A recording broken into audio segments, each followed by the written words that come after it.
सबैलाई नमस्कार। मेरो नाम मानबहादुर कानुङ हो। श्री सत्यवती सामुदायिक वनको भक्त समूह खका अध्यक्ष।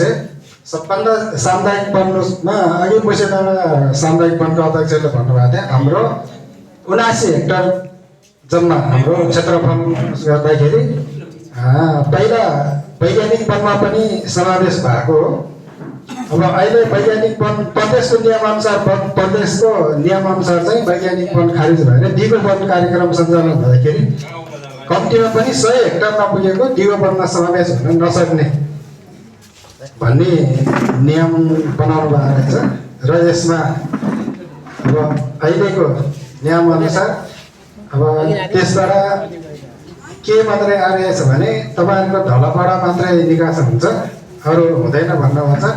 तर ढलपाडा मात्रै निकास गरेर उपयुक्त होला र त्यो सामुदायिक वन चल्ला जस्तो लाग्दैन र यसमा समस्याहरू अब धेरै नै छ। यसमा अब मेरो भनाइ यति नै हो। धन्यवाद।